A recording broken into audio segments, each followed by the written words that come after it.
Welcome to this channel.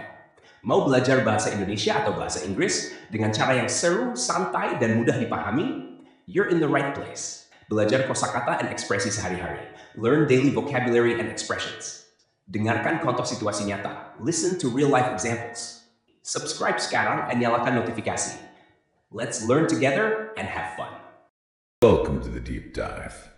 Today we're unlocking a set of lesson notes titled, "You must be craving that delicious Indonesian fish dish." Quite a title. It is, isn't it?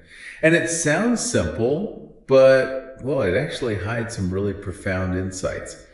So our mission today is to dive deep, extract that concise, impactful knowledge you can actually use, not just about the Indonesian language itself, but also, the culture that's woven right into the phrases. That's exactly right. This isn't about just memorizing lists.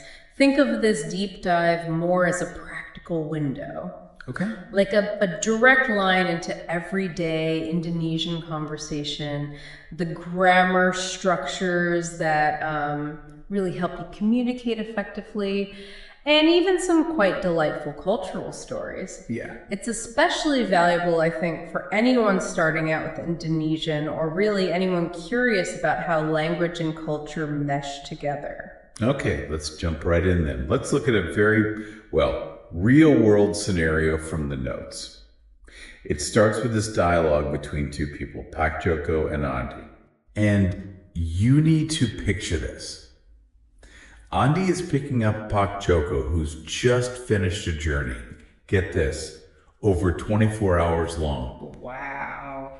Just imagine. I know, just reading that makes me feel tired for him. I agree. And the dialogue, it immediately captures that exhaustion and also, how empathy is expressed in Indonesian. Andi says, Bapak telah melakukan perjalanan lebih dari 3 jam lamanya. Bapak pasti sangat lelah. Which translates to, you've traveled for more than 24 hours, you must be very tired. Yeah, you can almost hear the concern there. But Pak Joko's reply, it's so classic, so human. He says, "Tidak begitu lelah, hanya lapar. Karena tidak makan saat di pesawat." Meaning, not so tired, just hungry, because I didn't take the meal during the flight. Oh, I totally get that feeling. Forget tired, just need food. The already right. Exactly. It reminds me of this one time I skipped breakfast. Anyway, so Andi, being a great host, immediately suggests food. He points them towards a Sundanese restaurant nearby.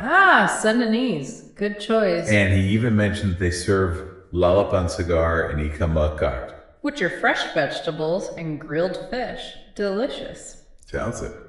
But it's really remarkable, isn't it? How this short exchange lays such a solid groundwork for practical communication. Yeah, it does. It's like an immediate introduction to common greetings, asking how someone is, stuff you'd use every day. Right. For a learner, it's just invaluable because it shows basic communication flowing naturally, not like a stiff script from a textbook.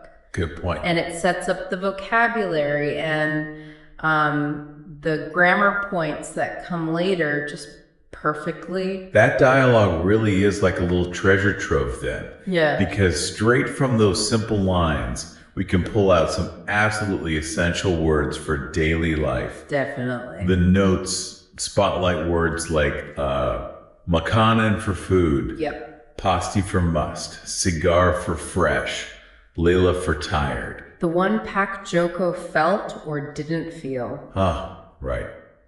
Lapar for hungry, the one he did feel. Restaurant for restaurant. ID for idea. And makan to eat. All fundamental building blocks. They are. But the source material goes a step further, which I like. It shows us the nuances. It does, and that nuance is so key to moving beyond just basic comprehension, Take lelah, for example.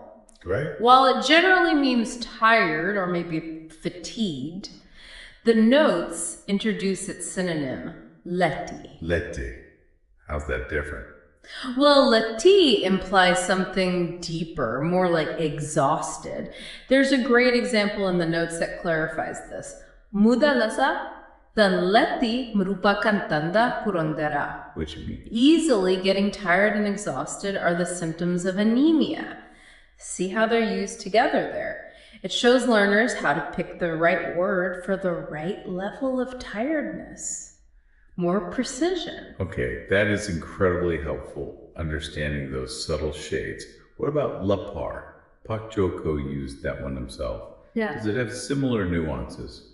Well, lapar is, the general word for hungry or maybe starving. But the notes point out something interesting with prefixes and suffixes. When you add kit onto it, it becomes kelaparan. Kelaparan, and that means... That specifically means starvation, a much more serious state. The source gives a really powerful example. Karena terkena bencana alam, banyak penduduk desa itu yang kelaparan. Due to natural disaster, many people in that village suffered from starvation. So, notice how just adding those particles transforms hungry into the concept of starvation. It's a significant shift. Wow. Yeah, that's a huge difference in meaning from just a few letters. Okay, and makanan, that seems pretty straightforward, just food, right? It is the general word for food, yes. Yeah. And it's derived directly from the verb makan, which means to eat. Makes sense. The examples in the source just highlight how you'd use it naturally, like, dia senang makan makanan laut. He loves to eat seafood. Exactly. Or the more fundamental one, makan dan minum merupakan kebutuhan dasar manusia. To eat and drink are basic human needs. Gotcha. So understanding these specific uses and sort of where they come from, it's really essential for sounding fluent. Absolutely. And while those words are the building blocks, the real power, I think, comes from how you string them together in sentences. Grammar time. Exactly. Like the notes draw this really sharp line between saying what you think is probably true versus saying what must be done. That seems crucial. Oh, absolutely.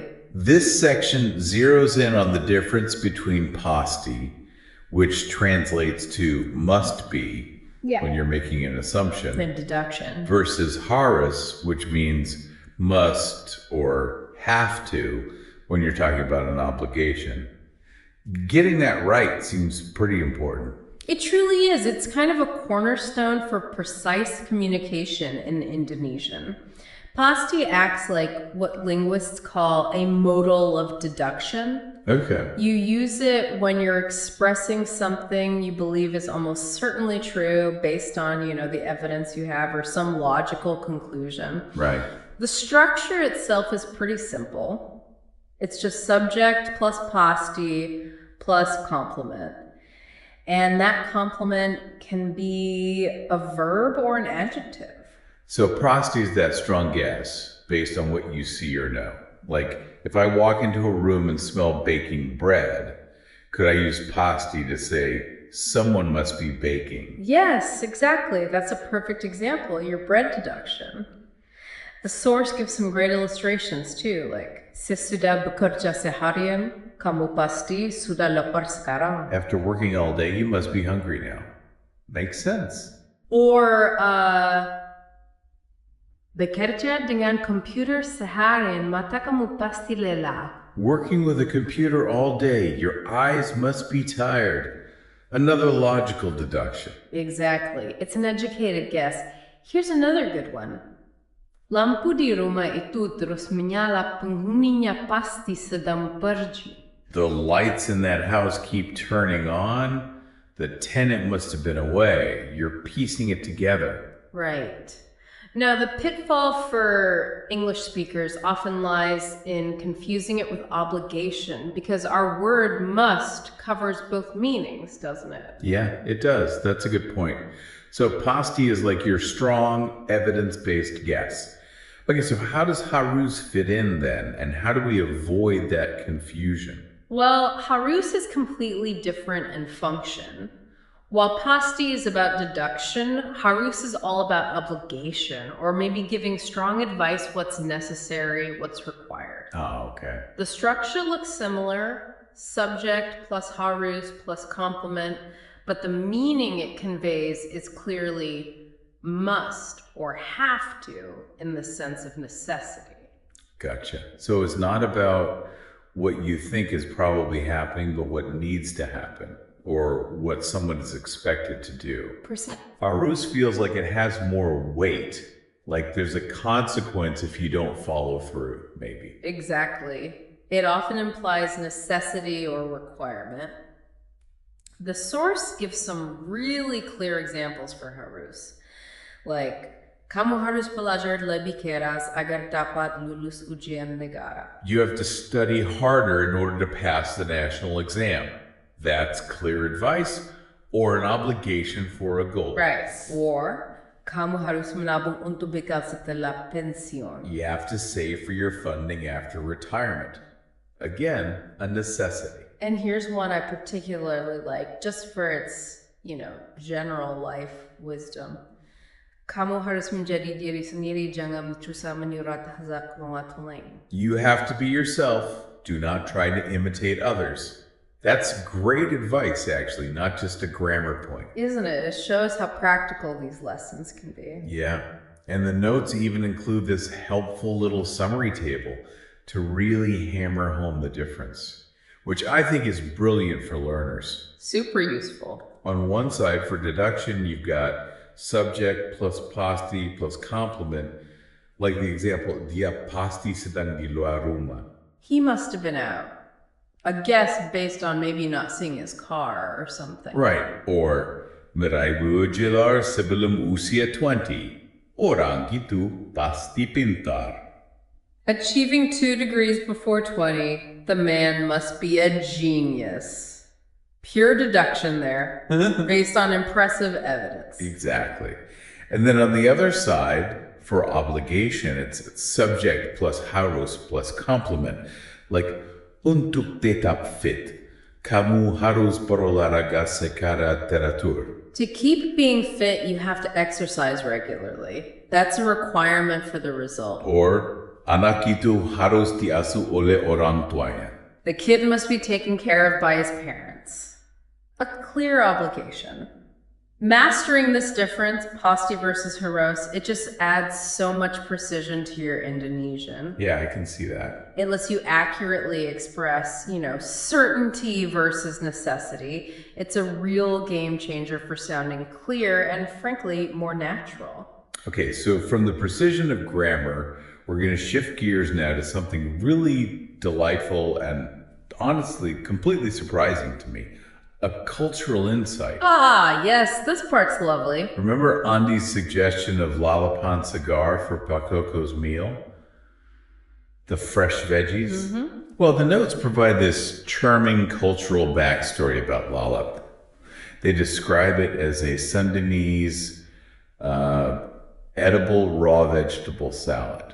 And what's really fascinating here is how that simple mention of lalap in the dialogue just opens up this window into Sundanese culture. Yeah. And it's all thanks to a fairy tale. A fairy tale? Really? Yeah. The tradition of eating these raw vegetables is apparently linked to a Sundanese fairy tale about this beautiful woman named Dayang Sumbi. Okay. And the story goes that Dayang Sumbi kept her beautiful face and, youthful figure by eating only lalap, basically, young leaves and raw veggies. No way. That's amazing. Isn't it? It adds such a rich layer to what might just seem like another side dish. It's like a beauty secret passed down through folklore. A beauty secret from a fairy tale, hidden in a simple meal suggestion. I love that. So what actually goes into this magic salad then? You said raw vegetables. Typically, yeah. Lalap usually consists of pretty common raw things like basil, cabbage, cucumbers, lettuce, green beans, that sort of thing. And it's usually served as this refreshing side dish, right? It complements heavier things like fried or grilled chicken, maybe fried catfish, or grilled gourmet fish. Sounds like a good balance. It is. And almost always, it comes with terasi chili. Ooh, what's that? It's a spicy condiment, a chili paste made with fermented shrimp paste. Gives it a real savory kick. Ah, interesting. Now, I noticed the notes also mention that while it's usually raw, there are some exceptions. That's right. Good catch. Right. There are indeed some interesting exceptions, like certain specific vegetables, things like patai, which I think is called stink bean in English, Stink bean. and jengkol, another type of bean. These are sometimes served boiled or steamed or even fried rather than raw as part of the lalap selection. Good to know if you actually encounter it. Shows some flexibility there. It does. It shows the versatility within the tradition. But again, the real beauty of this insight, I think, is how it just gives context to that simple suggestion Andy made. Back in the dialogue, yeah. Exactly. It moves beyond just the words, the linguistic bits, and takes you into the heart of the culture. It enriches your understanding in a way that just learning the word vegetables never could. So what does this all really mean for you as a learner or just someone curious about other cultures? We started this deep dive with, well, a pretty short everyday dialogue in Indonesian. Seems simple enough. Yeah. And from that simple chat about a long trip and being hungry, we've pulled out essential vocabulary. We've tackled a really crucial grammar point, that pasti versus hara's distinction. And we even uncovered this beautiful cultural story about a legendary Sundanese salad. It's genuinely amazing how just a few lines of text can open up so many different doors to a language and its people.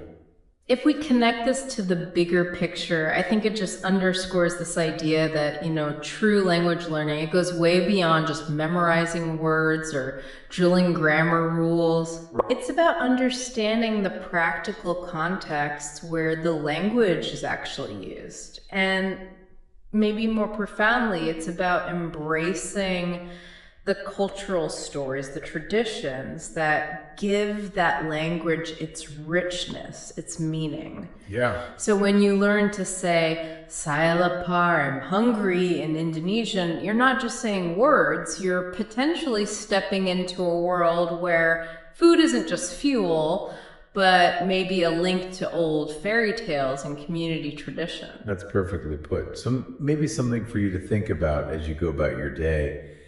Consider how even the simplest meal, or maybe a casual conversation in a language you're learning, can be this profound entry point, an entry into a culture's history, its values, maybe even its folklore. And flip it around too. What seemingly mundane things in your own language or culture might hold a deeper, untold story for someone else who's learning it for the first time. That's a great thought to end on. That's all for this deep dive. Thanks so much for joining us. Thank you for watching this video. Hopefully useful. Don't forget to like and subscribe.